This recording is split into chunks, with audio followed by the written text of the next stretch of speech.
In this video, you'll learn how to connect Slack with a QR code.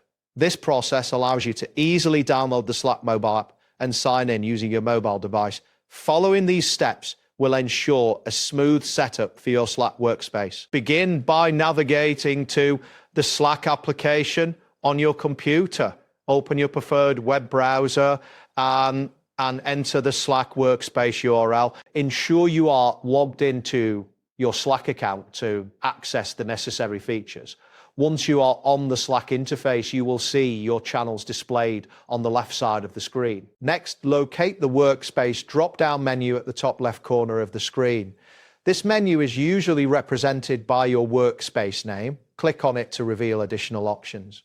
A list of available options will appear, allowing you to select the appropriate action for downloading the mobile app. After that, look for the option labeled Get the Mobile App in the drop-down menu. Clicking on this option will redirect you to a new screen that provides further instructions.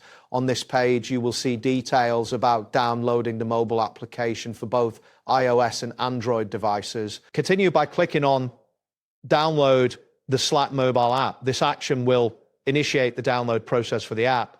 Depending on your internet speed, this may take a few moments. Once the download is complete, you will be prompted to install the application on your mobile device. Once the app is installed, return to the Slack interface on your computer. Locate the section that instructs you to scan a QR code.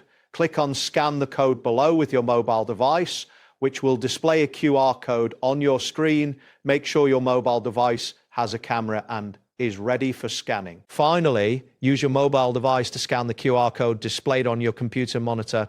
This will prompt your device to open the Slack app and sign you in automatically.